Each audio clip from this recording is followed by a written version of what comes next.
All right, we're gonna give you a quick demonstration video of the new chair stretching exercises that we've been doing in our warm-up. I recommend probably pairing this with maybe the neuromotor training program that you're doing on your days off, your days in between your full, well-rounded routine. I do want you making sure that you're trying to follow along maybe with the Triumph video or the videos that I've given you also for a full routine at least 2 times a week. 3 times would be best. The stretches we're going to cover in this video, I recommend doing 5 to 8 repetitions of the 3 to 5 second holds in each movement, targeting those different muscle groups 360 degrees around the hip.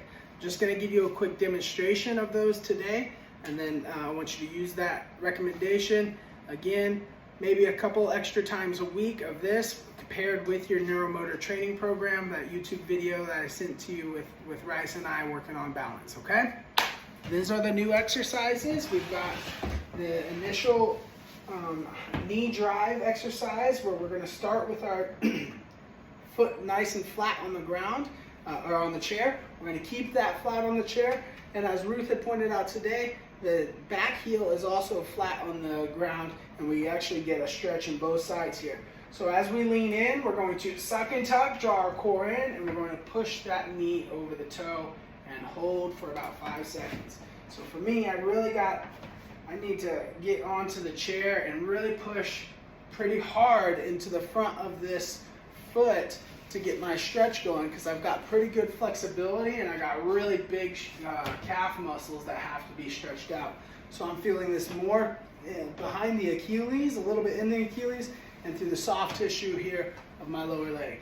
After 3 to 5 seconds, I would come out of it, and then I'd re-engage, drive into it, push into that front of the front foot, forefoot of the front foot, and get that stretch. The second exercise I'll show you from this side. We go through free rotations is what I call it. So this is a bit more activation of the rotational muscles here, and we're gonna go through rotations toward the side that's up. We're going to come back and release out of it. We're going to do a few of those rotations, pushing up tall and driving ourselves into a rotation by way of this back hip.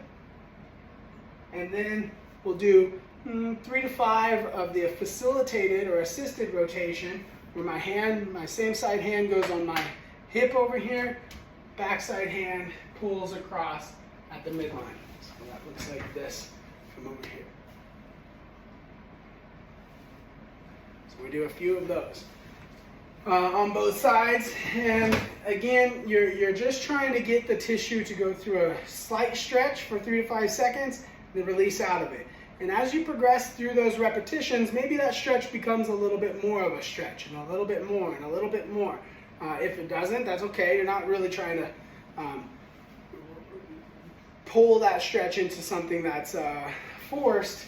It's just kind of a light stretch to begin with. As you work through it, we get a little bit deeper in it. The third one that we worked on today was the groin stretch. This is where we change our back foot position. Same position of the foot on top. Back foot is now 90 degrees in the opposite direction. We are going to essentially release our core and into a kind of relaxed position here, even though it's not just being up here is active. But we're not really standing up as tall as we can until we push that knee away and lean or rotate away from that midline, opening the hips, standing up tall and pushing those hips forward, and pushing that knee out or holding that knee out as we do so. Then we release out of it, and we do it again. Just like that. The quadricep stretch was next. So we have that groin stretch both sides. Give yourself time. If you need to pause the video, do so, and get your 5 to 10 repetitions. Depends on how much time you have to dedicate toward it. Remember, the neuromotor balance, if you're pairing that after this, is a 12-minute workout. So the quadricep, I had you stabilize. As you get stronger in this, I'm going to take that ability to hold on to something away from you. We need to be able to develop this into the point where we're stabilizing ourselves, but this one's a little bit riskier, especially on the knees and the lower back. So here I'm going to start with my good balance stance. I'm going to try to keep this thigh lined up with this thigh, and I'm going to push my hips forward, really driving into the butt cheeks and squeezing those butt cheeks to stand up tall, and that's going to provide the lengthening of that quadricep. From the front angle, you'll see that ideal position is going to be thighs right under the hips, a straight line from the hip bone or from the hip socket down the thigh bone to the patella. So right here, I'm standing up tall, keeping my core engaged so that I don't arch my back to stand up. That's what Ruth might have been feeling today when she said that lower back was feeling this. Your lower back has to do some work to keep you standing up erect, but your core has to stay really tight, and we're pushing through the hips, not through the spine. So that's the quad stretch. That's an important one.